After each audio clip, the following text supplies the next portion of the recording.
the mouths of families and children in this nation. It's the wrong thing to do. This bill should be rejected. For what purpose does the gentlelady from North Carolina seek recognition? Thank you, Madam Speaker. I rise to claim time in opposition to the point of order and in favor of consideration of the resolution. The gentlelady is recognized. The question before the House is, should the House now consider H.R.S. 465? This point of order, Madam Speaker, is a dilatory tactic. None of the provisions contained in the underlying measure meet the definition of an earmark under the rule.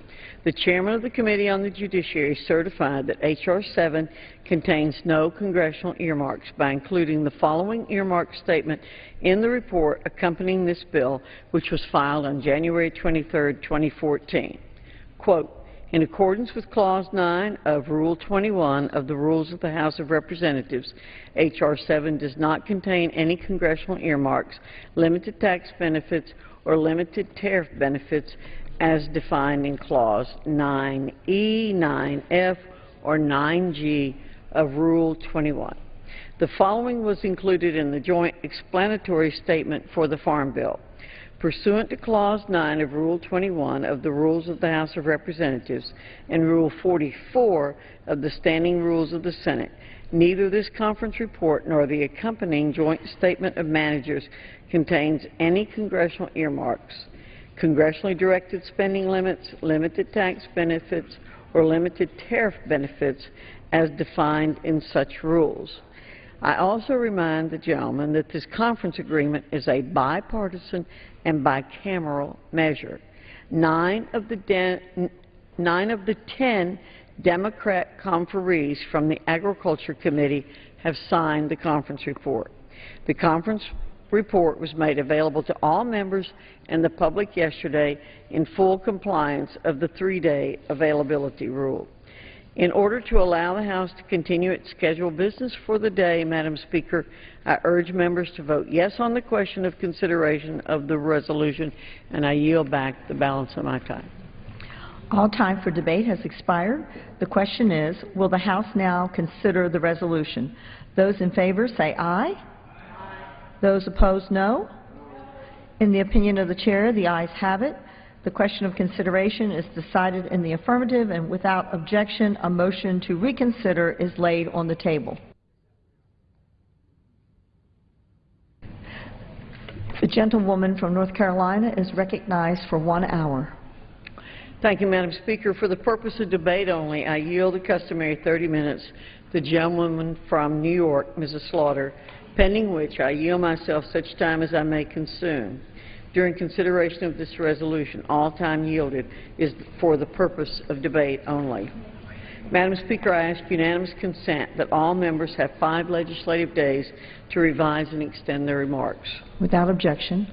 House Resolution 465 provides for a closed rule allowing for consideration of H.R. 7, the No Taxpayer Funding for Abortion Act, and provides for separate consideration of the conference report to accompany H.R. 2642, the Federal Agriculture Reform and Risk Management Act of 2013, under a standard conference report rule.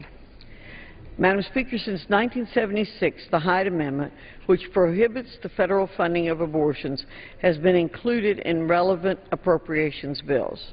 Each year it has been consistently renewed and supported by congressional majorities and presidents of both parties. NARAL, an abortion advocacy group, has suggested that prohibiting public funds for abortion reduces abortion rates by roughly 50%. That means that half of the women who would have otherwise had a publicly funded abortion end up carrying their babies to term. In 1993, the Congressional Budget Office estimated that the Hyde Amendment prevented as many as 675,000 abortions every single year. This means that millions of Americans are alive today because of the Hyde Amendment. After 38 years, it is time for this life-saving amendment to become permanent law. When Barack Obama was elected in 2008, a myriad of long-established laws, including the Hyde Amendment, created a mostly uniform policy that federal programs did not pay for abortion or subsidize health plans that included coverage of abortion with only narrow exceptions. Unfortunately, Obamacare destroyed that long-standing policy, bypassing the Hyde Amendment restrictions and paving the way for publicly funded abortions. The President's health care law authorized massive federal subsidies to assist millions of Americans to purchase private health plans that will cover abortion on demand. In other words, hard-earned taxpayer dollars are now being used to pay for elective abortions. This is simply unacceptable. H.R. 7 will codify the principles of the Hyde Amendment on a permanent government-wide basis, which means that it will apply to long-standing federal health programs such as Medicaid, S-CHIP, and federal employees' health benefits, as well as to new programs created by Obamacare. H.R. 7 prohibits the use of federal funds for abortions. It does so by, 1, prohibiting all federal funding for abortion, prohibiting federal subsidies for ACA health care plans that include coverage for abortion, prohibiting the use of federal facilities for abortion, and prohibiting federal employees from performing abortions. This bill applies to the federal funding of abortions except in cases of rape, incest, or when the life of the mother is in danger. This common-sense measure, which restores a long-standing bipartisan agreement, protects the unborn and prevents taxpayers from being forced to fund thousands of abortions. For these reasons, I urge my colleague to vote for life by voting in favor of this rule and H.R. 7, and I reserve the balance of my time. The gentlewoman from North Carolina reserves. The gentlelady from New York is recognized. Thank you very much, Madam Speaker. I appreciate the gentlewoman yielding me the customary 30 minutes. I yield myself such time as I may consume and ask unanimous consent that I may attach extraneous materials to this part of my speech, since we only have 30 minutes on two legislative matters. Without objection. Thank you very much, Madam Speaker. At a time when millions are struggling to find work, the majority has decided that their top priority, one of the first 10 bills of the session that they get to number, is to continue the decades-long assault on a woman's constitutionally protected right to choose. Before I go any further, let me be clear. This bill is a hoax. Federal taxpayers are not spent on abortion. This has been true for more than 3 decades. And under the Hyde Amendment, the use of federal dollars to pay for abortions is flatly prohibited, except in the cases of rape or incest or when the life of the mother is endangered. Thus, despite what the majority may claim, H.R. 7 is not a solution to a problem, but a poorly, thinly veiled attempt to chip away at Obamacare and women's reproductive rights. Another battle in the war against women. H.R. 7 is a reflection of a majority out of touch with the American people and struggling to understand the fundamental truths about reproductive health, and we really mean struggle. The extreme legislation was originally sponsored by a man, originated from a subcommittee composed of 13 men, was passed out of the Judiciary Committee with the votes of 21 Republican men. This has been the problems for a long time. Men in blue suits and red ties determining what women can and should do when it comes to their own health. One such Republican man declared that, quote, a wife is to voluntarily submit to her husband in a book that he recently wrote. Another has declared, and this is a new one, this is not the one from last election, quote, the incidence of rape resulting in pregnancies are very low. In other words, Madam Speaker, the men who are making these decisions simply don't know what they're talking about. And meanwhile, a Republican man on the Judiciary Committee recently said today's legislation is good for reducing the unemployment numbers because having new children brought into the world is not harmful to job creation. It very much promotes job creation for care and services and so on that need to be provided for a lot of people to raise children. Unfortunately, the hypocrisy of that statement is it comes from a majority that staunchly opposes increasing any funding for pre-K education or paid sick leave for working parents, and the same majority cutting nutritional benefits for the working poor under the Farm Bill that we will consider tomorrow. Such a hypocritical and mean-spirited agenda reminds me of another quote from former Congressman Barney Frank, who once famously said that the anti-choice legislators, quote, believe that life begins at conception but ends at birth, end quote. In other words, once it's born, they don't want to have anything to do with it. In looking at the majority's legislative priorities, it is almost impossible to disagree. Madam Speaker, a new poll shows that 64% of Americans agree that decisions on abortion should be made by a woman and her doctor. The government should never have gotten into the business of being between the woman and her doctor or anyone else she wants to consult. Only 24% say the government has a right and obligation to pass restrictions on abortion.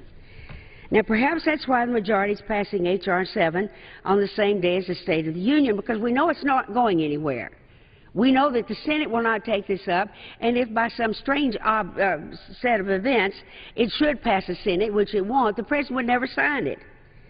But anyway, we bring it up on the same day as the State of the Union, rushing it through Congress to make some kind of point to some people somewhere before they leave on a weekend retreat and making one rule to consider two drastically different bills, even though we would have had plenty of time to have had two rules here. Now, included under today's rule, as we said, is the conference report on the Farm Bill, a major piece of legislation that impacts all aspects of the economy. Surely it deserves a full and open debate before its final passage. Instead, the majority is proposing another closed and House rule-breaking process because we have not had time to read it, and then this will also be their 100th closed rule since taking control in 2011, and allowing just an hour of general debate for each bill and 15 minutes basically on the rule on our side of the House. If one wonders at the lack of productivity for this Congress, just look at the closed and partisan legislative process pursued by the majority, and you will quickly understand. Madam Speaker, with all the major issues facing our country, attacking women's health care shows just how extreme and extremely out of touch the Washington Republicans are, because the Republicans at home don't feel that way. We should be passing legislation to create jobs, to grow our economy, and to level the playing field for working women, not taking the country backwards with bills that attack women's rights. I urge my colleagues to vote no on today's rule and the underlying legislation, and I ask unanimous consent to insert the following background material in the record, which you have given me, and I thank you, and I will reserve the balance of my time. The gentlewoman reserves. The gentlewoman from North Carolina is recognized. Thank you, Madam Speaker. I yield 5 minutes to the gentleman from New Jersey, Mr. Smith. Without objection, you're recognized. I thank my good friend for yielding, and I want to thank Virginia Fox for her extraordinary leadership on behalf of the weakest and the most vulnerable among us.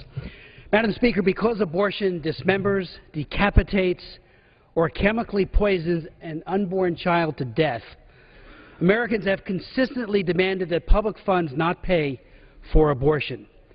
I would note parenthetically, and we just saw this last week, since 1973, some 56 million babies, unborn babies, have been killed by abortion, a death toll that equates with the entire population of England.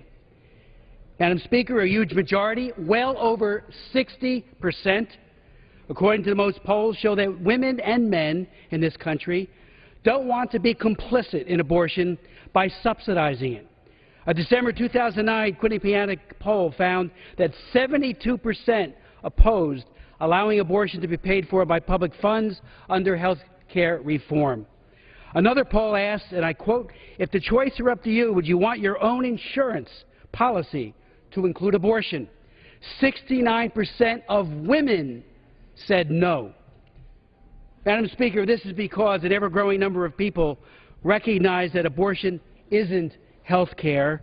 It kills babies and it hurts women. We live in an age of ultrasound imaging, the ultimate window to the womb and the child who resides there. We are in the midst of a fetal health revolution, an explosion of benign, life-affirming interventions designed to diagnose, treat, and cure the precious lives of these youngest patients. Abortion is the antithesis of health care. H.R. 7 will help save lives, and it will reduce abortions. The Judiciary Committee report accompanying H.R. 7 notes that the Hyde Amendment has saved over 1 million children, and the number is probably far larger because 1 in 4 women who would have had procured an abortion don't go through with it if public funding isn't available. Madam Speaker, H.R. 7 seeks to accomplish 3 goals. 1, make the Hyde Amendment and other current abortion funding prohibitions permanent. 2, ensure that the Affordable Care Act faithfully conforms with the Hyde Amendment as promised by the President. And 3, provide full disclosure, transparency, and the prominent display of the extent to which any health care insurance plan on the exchange funds abortion. Madam Speaker, in the run-up to passage of the Affordable Care Act, Americans were repeatedly assured by President Obama himself, including in a speech to a joint session of Congress in September of 2009, that, quote, under our plan, no federal dollars will be used to fund abortion. On March 24th, 2010, President Obama issued an executive order that said that the Affordable Care Act, and I quote, maintains current Hyde Amendment restrictions governing abortion policy and extends those restrictions to newly created health insurance exchanges. Nothing could have been clearer. That seemed to be ironclad. As far as my colleagues will recall, the Hyde Amendment has 2 principles. It not only prohibits direct funding for abortion, but also bans funding for insurance plans that include abortion, except in cases of rape, incest, or to save the life of the mother. We now know that the Hyde Amendment principles have not been extended to the newly created health insurance exchanges. H.R. 7 seeks to correct that. Under the Affordable Care Act, Madam Speaker, massive amounts of public funds in the form of tax credits are today paying for and will soon pay for insurance plans that include elective abortion. That violates the Hyde Amendment, and that violates the President's solemn promise. As we all know, the new law is poised to give billions of dollars, they call them tax credits, directly to insurance companies on behalf of people who purchase health insurance. The Congressional Budget Office counts the cost of these so-called tax credits under the ACA as either direct spending or revenue reductions. Direct spending involves funds taken from where? The Treasury, to subsidize health insurance coverage. And according to CBO, the ACA premium assistance credits will cost the federal government $796 billion over 10 years. Absent repeal or reform of the law, taxpayers will then be forced to foot the bill for abortion. And again, overwhelming percentages of people have consistently polled they don't want to be complicit in the taking of human life. Is there any additional time? We just go right over. Yep. The gentlelady reserves. The gentlelady from New York is recognized. Madam Speaker, for the purpose of unanimous consent request, I yield to Congressman Kildee of Michigan. The gentleman is recognized. Thank you, Madam Speaker. I ask unanimous consent to insert my statement into the record in support of extending unemployment insurance for 1.6 million Americans instead of this radical Republican assault on women's health care rights. Without objection. Madam Speaker, for the purpose of unanimous consent request, I yield to the gentlelady, Mr. Lauro of Connecticut. Without objection, the lady is recognized. I ask unanimous consent to insert my statement into the record in support of extending the unemployment insurance benefits for 1.6 million Americans instead of what is a radical Republican assault, a continuous assault on women's health care rights. Without objection. Madam Speaker, for the purpose of a unanimous consent request, I yield to Congresswoman Clark from Massachusetts. You're recognized. Thank you, Madam Speaker. I ask unanimous consent to insert my statement into the record in support of extending unemployment insurance for 1.6 million Americans instead of this radical Republican assault on women's health care rights. Without objection. Madam Speaker, for the purpose of a unanimous consent request, I yield to Congresswoman Tsongas of Massachusetts. The woman is recognized. Thank you, Madam Speaker. I ask unanimous consent to insert my statement into the record in support of extending unemployment insurance for 1.6 million Americans instead of this radical Republican assault on women's health care rights. Without objection. Madam Speaker, for the purpose of unanimous consent request, I yield to Congressman Takano from California. Excuse me. Gentleman is recognized. I know better.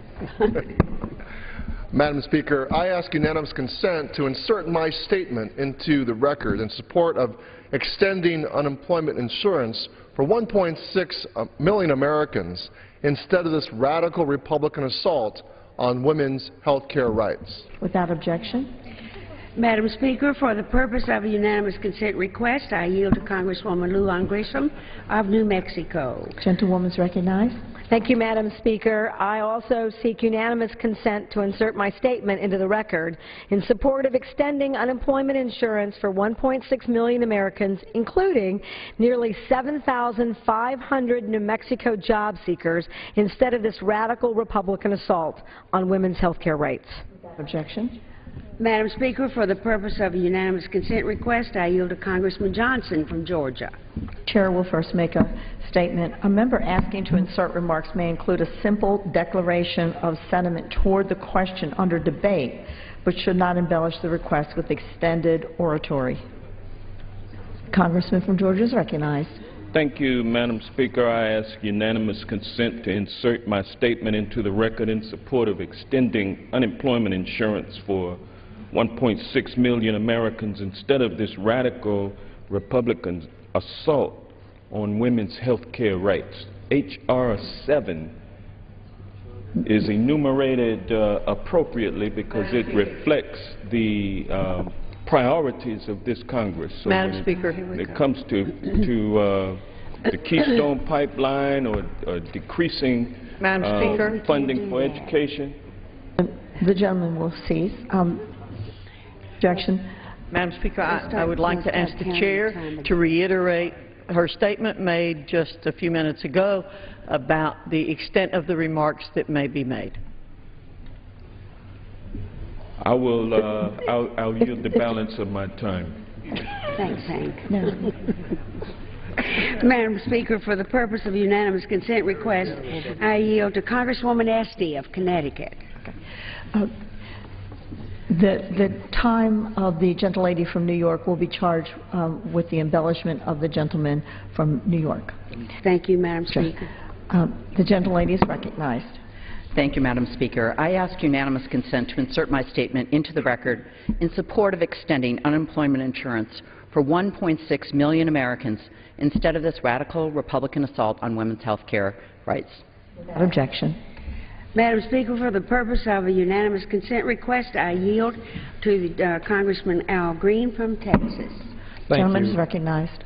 Madam Speaker, I ask unanimous consent to insert my statement in the record in support of extending unemployment insurance for 1.6 million Americans instead of this radical Republican assault on women's health care rights. Without objection. Thank you. Madam Speaker, for the purpose of a unanimous consent request, I yield to Congresswoman Lee in California. Gentlelady is recognized. Thank you, Madam Speaker. I ask unanimous consent to insert my statement into the record in support of extending unemployment insurance for 1.6 million Americans instead of this radical Republican assault on women's health care rights. Without objection. Madam Speaker, for the purpose of a unanimous consent request, I yield to Congressman Cicilline of Rhode Island. The gentleman is recognized. Madam Speaker, I ask unanimous consent to insert my statement into the record in support of extending unemployment insurance for 1.6 million Americans instead of this radical Republican assault on women's health care. Without objection. Madam Speaker, for the purpose of unanimous consent, I yield to Congresswoman Sheila Jackson Lee of Texas. The gentlelady is recognized. That's okay. Madam Speaker, I ask unanimous consent to insert my statement into the record in support of extending unemployment insurance for 1.6 million Americans instead of this radical Republican assault on women's health care rights. I yield back. Without objection. Madam Speaker, for the purpose of a unanimous consent request, I yield to Congressman Van Hollen of Maryland. The gentleman is recognized. Thank you, Madam Speaker, and I ask for unanimous consent to insert my statement into the record in support of extending unemployment insurance for 1.6 million Americans instead of this radical Republican assault on women's health care rights. Without objection. Madam Speaker, for the purpose of unanimous consent request, I yield to Congressman Elliot Engel of New York. The gentleman is recognized. Thank you, Madam Speaker. I ask unanimous consent to insert my statement into the record in support of extending unemployment insurance for 1.6 million Americans. We really have to have compassion for people. People are starving. We need to help them. That's what Congress should be all about. Thank you. Without objection. Madam Speaker, I yield for unanimous consent request to Congressman Alcee Hastings of Florida. Madam Speaker, I ask unanimous consent to insert my statement into the record in support of extending unemployment insurance for 1.6 million Americans instead of this radical Republican assault on women's health care rights. Without objection. Madam Speaker, I reserve the balance of my time. The time of embellishment by the gentleman from New York will be charged against the gentlelady from New York. Thank you. Well, Madam Speaker, no. The gentlelady from North Carolina is recognized.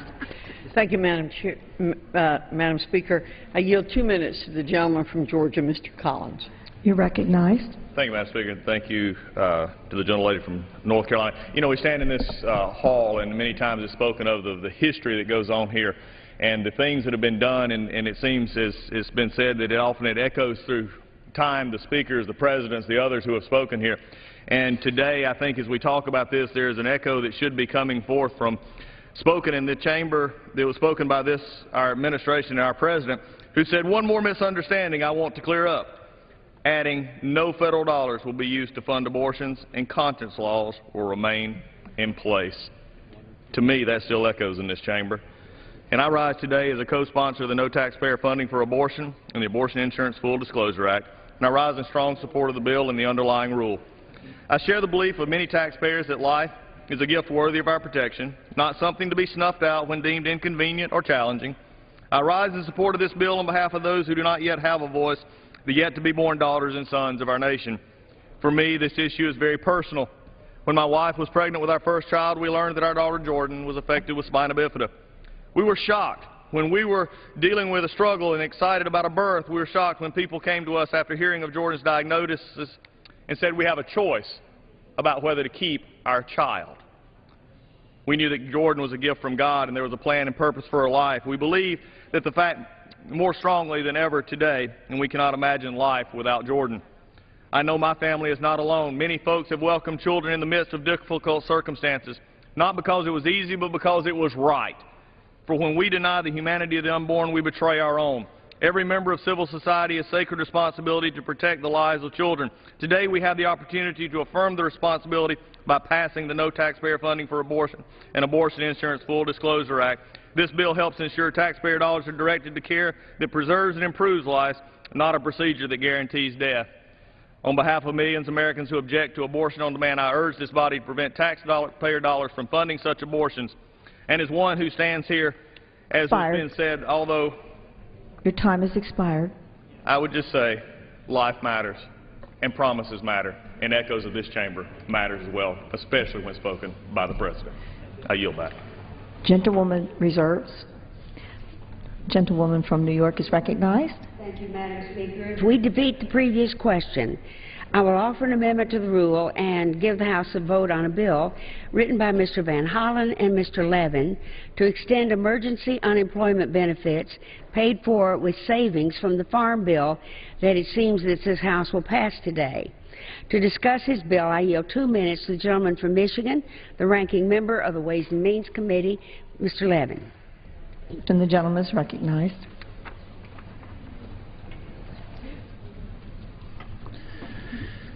I ask unanimous consent to revise. You're recognized. Let me express very personally why we're asking for a no on the previous question. Unemployment insurance lifted 11 million people from poverty since 2008.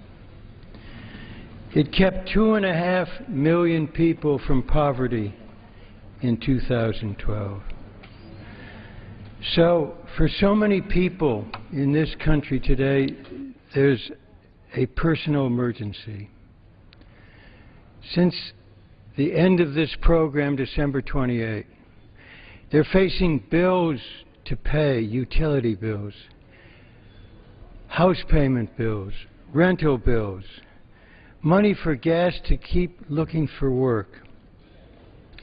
These are hard-working Americans who are facing the winds of poverty. One of them today is with me for the State of the Union, Josie Misano from Michigan. And she will tell you, as others will today at a press conference, there is an emergency. There is an emergency for them. Extending UI is a moral American imperative. A moral American imperative. It's also a national economic benefit. The Speaker asked for an offset. We're proposing one. So let us today have the chance to bring to the floor a bill to extend unemployment insurance for 1.6 million Americans, growing to 72,000 every week. I yield back. Does the gentlelady reserve her time? Gentlelady from North Carolina is recognized. Thank you, Madam Speaker. I yield 2 minutes to the gentleman from Kansas, Mr. Huelskamp. Gentleman's recognized. Thank you, Madam Speaker. I rise in support of H.R. 7, the No Taxpayer Funding of Abortion Act. It is a good bill, an important bill that takes critical steps to protect the lives of the innocent unborn and the conscience rights of millions of Americans. Before discussing the bill, I think it's important to recall some important history that was discussed previously. On Saturday, March 20th, 2010, the President of the United States announced a so-called agreement on his Affordable Care Act, and in part because of this agreement, supposedly protecting Americans' conscience rights, Obamacare narrowly passed and was signed into law. Mr. Speaker, Madam Speaker, the agreement, the so-called two-pack agreement, was a charade. It did not protect our conscience rights. It did not stop the federal funding of abortion. In fact, it did the very opposite. Hidden behind a veil of secrecy and accounting gimmicks, and because of this charade, we are here today. H.R. 7 is very simple. It does exactly what the administration hoped we would believe they were doing in this two-pack agreement, and it answers the fundamental question. How do we protect the moral beliefs of a majority of Americans on the wrenching issue of taking the lives of the innocent unborn? The answer is clear. We should not force people to pay for what they do not believe in. We should stop federal bureaucrats from using Americans' hard-earned tax dollars to pay for abortion, and we should allow Americans to exercise their God-given right of conscience. The American people are opposed to using taxpayer dollars to pay for the taking of innocent human life. We know this from the thousands of constituents who contact each of our offices. We know this from the hundreds and thousands of Americans who descended upon this Capitol and state capitals across the nation in March for Lives just last week. And we know this from the 90-plus lawsuits that have been filed by organizations on religious liberty grounds like Little Sisters of the Poor, Wheaton College, Hobby Lobby, Conestoga Wood. The list goes on, and we know this in our hearts. It's simply wrong. Time has expired. To force people to pay for abortion, something that violates their consciences. The gentleman's time has expired. Religious liberties. And I yield back the balance of my time.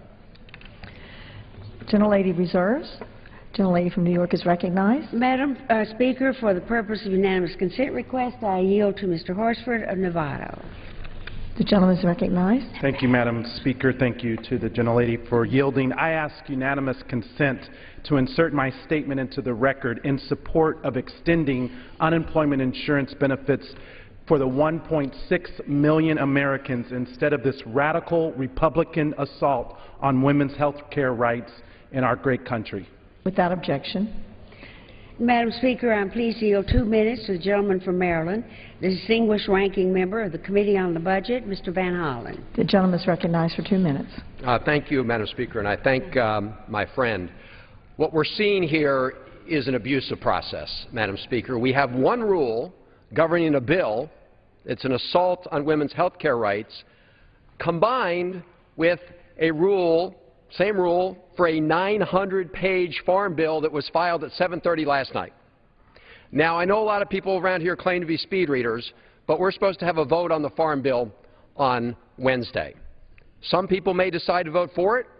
Some people may decide to vote against it. But what we're asking, Madam Speaker, is that we should all agree that this House, Republicans and Democrats alike, should have a chance to vote on a bill that says we will take the savings from cutting back on agriculture subsidies and use those savings to pay for an extension of emergency unemployment insurance for over 1.5 million Americans who lost their jobs through no fault of their own and are out there looking for work every day in an economy where there's still 3 people looking for every 1 job.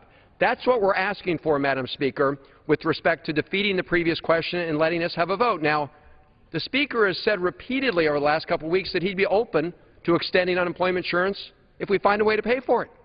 We got a way to pay for it.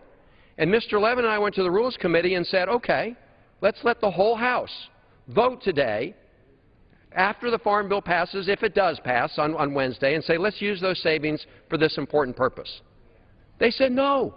They didn't want this House to have that right. So now each of us, Republicans and Democrats alike, will have the opportunity to vote to decide whether this body can decide to spend the savings from cutting ag subsidies to help 1.5 million people in their districts and around the country who are struggling right now. And by the way, it doesn't just help those struggling families. The Congressional Budget Office says it helps all of us. It helps the small businesses and merchants in our community, because if I could have an additional 30 seconds, could I have additional 30 seconds? I yield, gentleman, 30 seconds. Gentleman's recognized. I thank my friends, because if those struggling families can't pay the rent or the mortgage or go out and buy groceries, who does it hurt? It also hurts the local merchants and small businesses. So, Madam Speaker, for goodness sakes, if people want to vote against the idea of using the savings from cutting ag subsidies to help 1.3 million Americans, go for it. If you want to vote no, but for goodness sakes, let the People's House have that vote. Let the People's House decide whether we want to help 1.3 million Americans. I hope this should weigh heavily on the conscience of the House, Madam Speaker. Thank you. Gentlelady from North Carolina is recognized. Thank you, Madam Speaker. I remind my friends on the other side of the aisle and every American watching at home that normal unemployment benefits remain in effect for all Americans in need.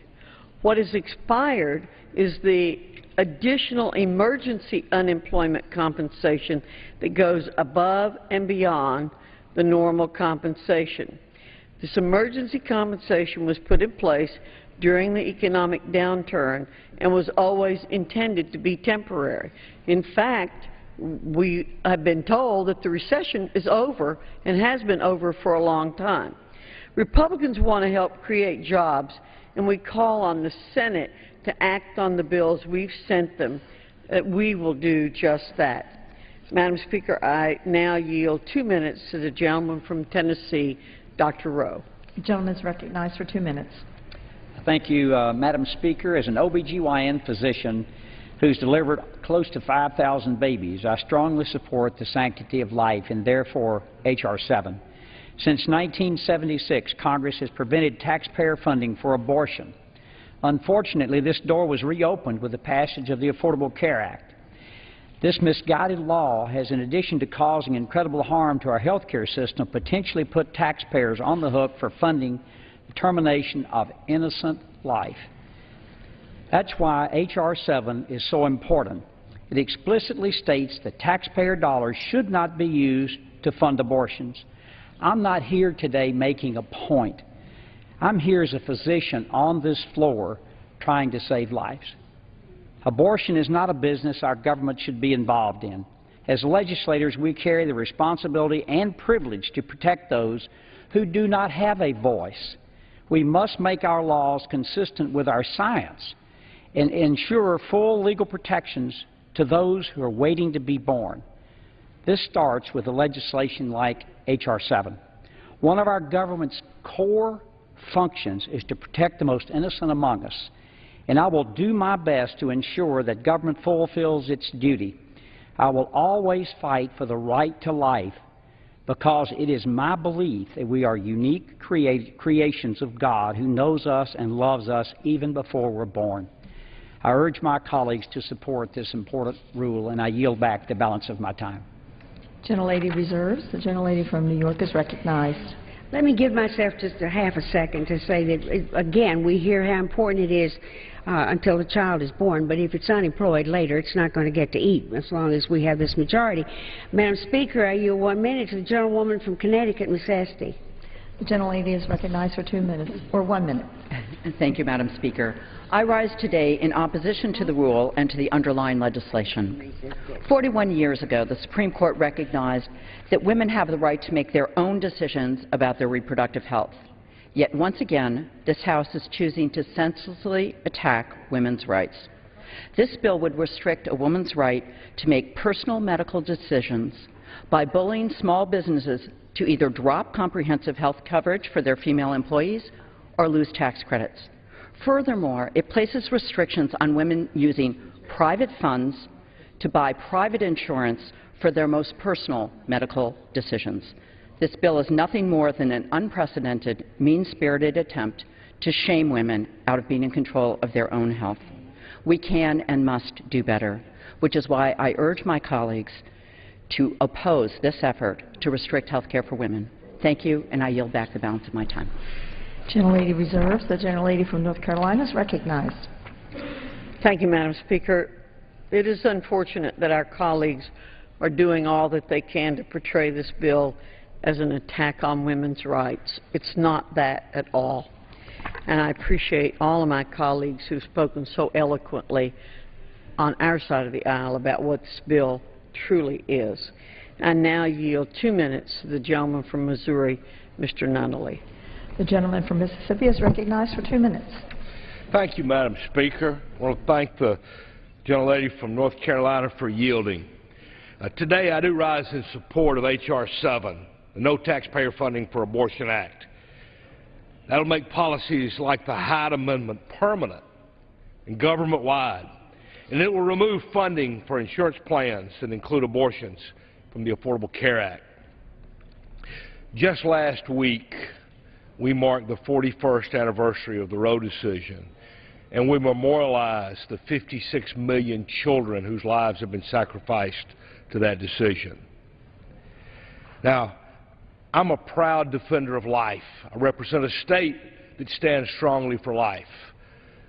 I understand that the very first inalienable right in our Declaration of Independence is the right to life. But I also acknowledge that there's wide disagreement on that subject throughout our nation and throughout this House. Recognize there's wide debate on when life may begin. But surely we can agree that there should be no taxpayer dollars used to fund abortion procedures. There should be no taxpayer forced to pay for health care through Obamacare that funds abortion against his or her will. And that's why I'm a proud co-sponsor of H.R. 7, and I urge my colleagues to support this rule and the final bill. I yield back the balance of my time. Gentlelady reserves. The gentlelady from New York is recognized. Madam Speaker, I yield 1 minute to the gentlewoman from California, Ms. Lee. The lady from California is recognized for 1 minute. Thank you, Madam Speaker. I thank the gentlelady for yielding. Currently, Congress imposes unfair limitations on insurance coverage of abortions through the Hyde Amendment for low-income women, which should be, quite frankly, repealed. And today, Republicans are asking us to go even further to create an unprecedented interference in the lives of women and their families by restricting coverage for women's health in private insurance plans.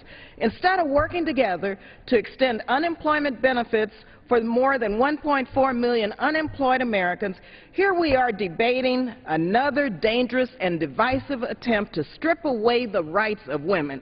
Instead of creating economic opportunities and jobs, here you go again attacking women's health care. Not to mention that this bill singles out an attack on low-income women in the District of Columbia by permanently prohibiting the district from spending its own locally raised funds on abortions for low-income women. My goodness, you would not want us to restrict anything in your district where privately funded local funds are used. This is just another battle in the war on women. It has got to stop. We must stop these attacks on women's health. Gentlelady from North Carolina is recognized. Thank you, Madam Speaker. I will say it again. We are not attacking women's health care with this rule and this legislation. H.R. 7, the No Taxpayer Funding for Abortion Act, codifies many long-standing pro-life protections that have been passed under both Republican and Democrat-controlled Congresses. The majority of taxpayers oppose federal funding for abortion, as demonstrated in poll after poll. A recent Marist poll showed that 58% of respondents oppose or strongly oppose using any taxpayer dollars for abortions. During the Obamacare debate, a 2010 Zogby-O'Leary poll found that 76% of Americans said that federal funds should never pay for an abortion or should pay only to save the life of the mother. A January 2010 Quinnipiac University poll showed 67% of respondents oppose federal funding of abortion. An April 2011 CNN poll showed that 61% of respondents oppose public funding for abortion. A November 2009 Washington poll showed 61% of respondents oppose government subsidies for health insurance that include abortion. A September 2009 International Communications Research poll showed that 67% of respondents opposed any measure that would require people to pay for abortion coverage with their federal taxes. Madam Speaker, it is clear the American people do not want the government spending their hard-earned tax dollars to destroy innocent human life, period. Like most taxpayers, employers also prefer plans that preclude abortion coverage.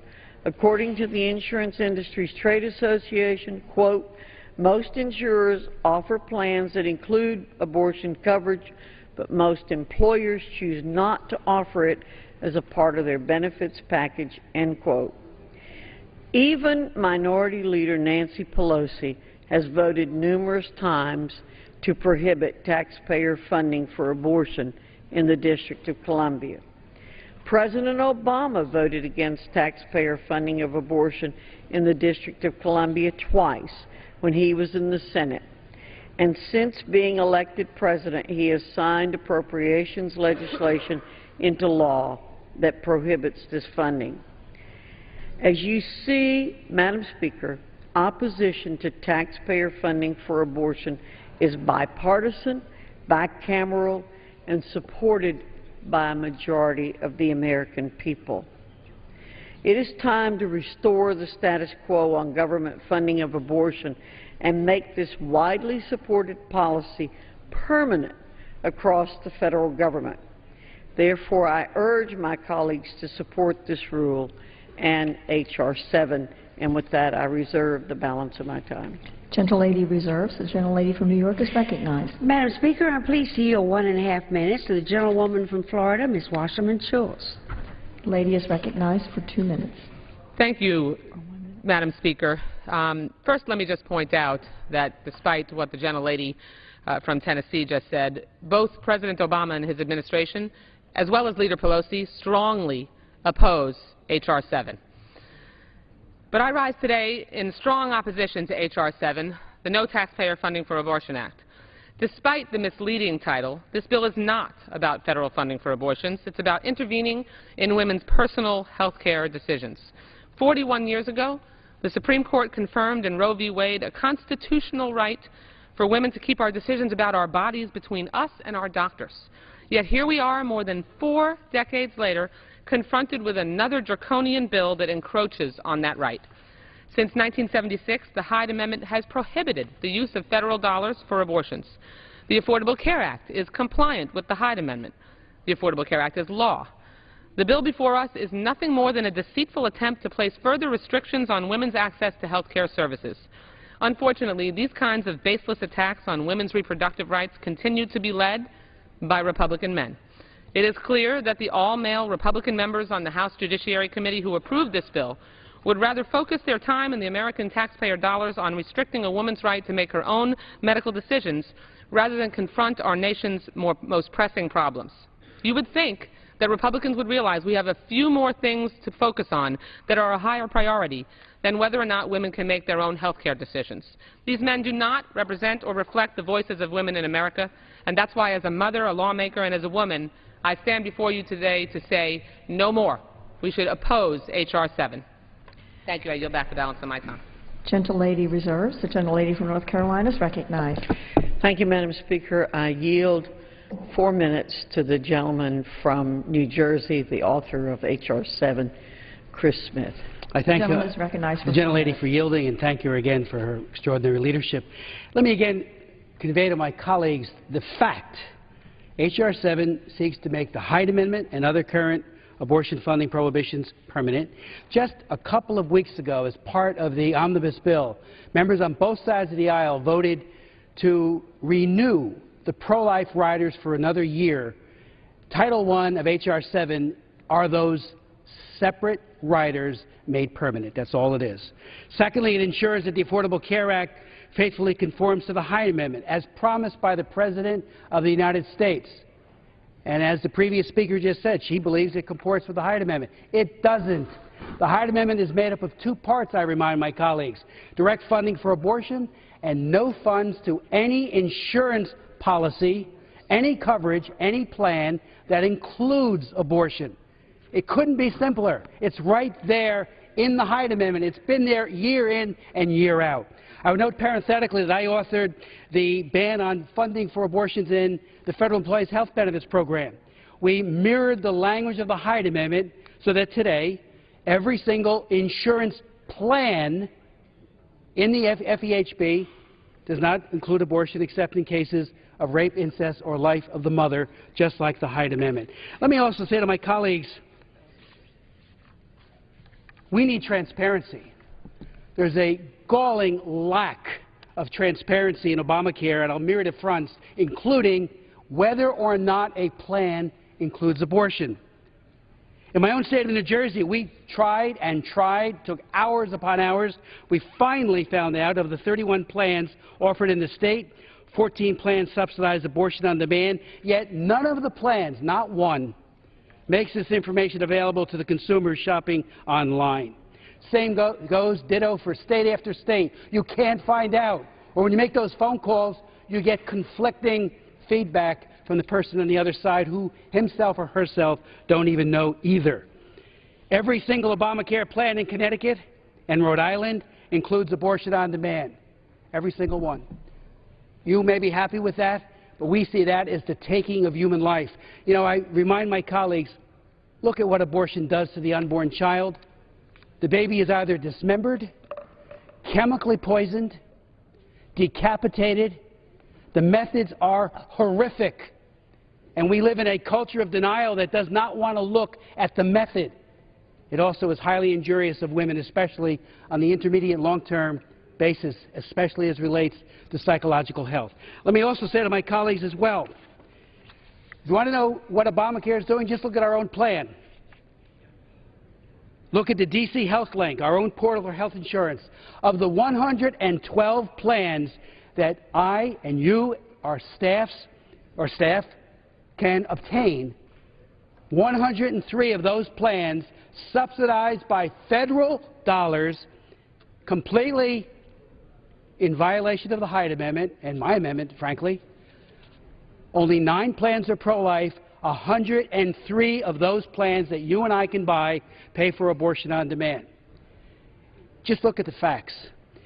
You know, the rhetoric that is so attacking and of our side of the issue, I believe in talking about the issue and not attacking my friends and colleagues, and I do count so many of you as close personal friends. But when it comes to this issue, we need to talk about victims. The mother who aborts, and I work with a lot of women, I know a lot of women who are post-abortive, they are in need of help and reconciliation. Abortion is the abandonment of women, and also it is the destruction of a child. Obamacare has not lived up to its promise. H.R. 7 gets it to the point where it does so. Thank you. Gentlelady reserves. The gentlelady from New York is recognized. Madam Speaker, I yield 1 minute to the gentlewoman from Massachusetts, Ms. Clark. You recognized for 1 minute. Who's next? Madam Speaker, I rise in opposition to H.R. 7, which effectively bans insurance coverage for family planning and allows the government to step between a woman and her doctor even when there are risks of serious medical complications. Madam Speaker, the women of America are watching. Dictating women's personal health care decisions should not be on the table today. What should be on the table? How about the many policies that ensure the economic success of women, such as pay equity, paid sick leave, and raising the minimum wage? How about making sure that millions of American job seekers have the vital safety net that unemployment insurance provides and allows them to put food on the table? How about instead of dictating women's health care decisions, we focus on making child care and education more accessible and affordable? This bill does not move us forward. It moves us backwards and inserts the government into the most personal decisions a woman and family can make. I urge my colleagues to vote against H.R. 7. The gentlewoman from North Carolina is recognized. Thank you, Madam Speaker. I reserve. Gentlelady reserves. The gentlelady from New York is recognized. Madam Speaker, I yield 1.5 minutes to the gentlewoman from the District of Columbia who was not able to testify before those 12 men, Ms. Norton. The gentlewoman is recognized for 1.5 minutes. I thank the gentlewoman for yielding, and I particularly appreciate the opportunity to speak since I was denied the courtesy of speaking on a bill that targets my own district. Madam Speaker, the only thing worse than targeting the reproductive health of the nation's women is reaching beyond that to do even greater damage to the women of a local jurisdiction, to permanently keep the District of Columbia from spending its own local funds on abortion services for poor women, as 12 states do, among them Alaska, Alabama, Montana, hardly bastions of liberalism.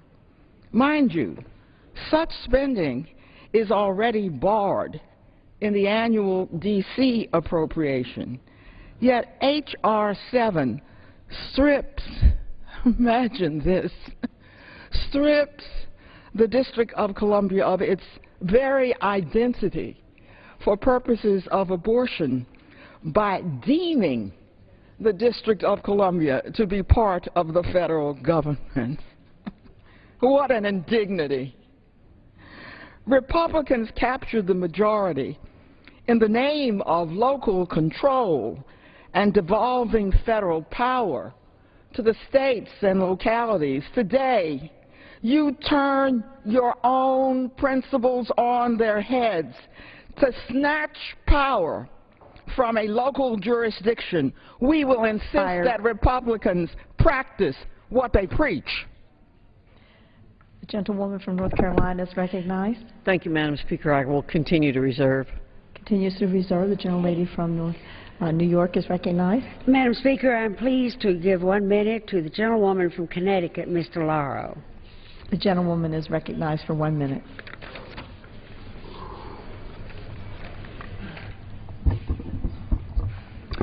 I rise in strong opposition to this offensive and overreaching legislation. It endangers women's health and well-being and attempts to effectively ban working women's access to a legal medical procedure. With the budget passed, President delivering his State of the Union tonight, this body has an important opportunity. Let's turn the page, start acting in a bipartisan manner to address the nation's real problems. We should be working together to create jobs, encourage economic growth, ensure steady and rising wages. Instead, this House majority has once again succumbed to their worst ideological impulses at the expense of women's health. And once again, for almost the 50th time now, they are trying to undermine the Affordable Care Act. The bill claims to end taxpayer funding for abortion. Everyone in this room knows there is no taxpayer funding for abortion per the Hyde Amendment, which is enacted every year. What this bill does is prevents millions of women working for small businesses from using their own private funds to purchase coverage for services from private insurance. It aims to end any private coverage of these services by private insurance companies. Time has expired. And women cannot get the comprehensive coverage that they need in the insurance marketplace. It's the same old from this House Republican majority. Time has expired. Oppose this ideological legislation. I yield back.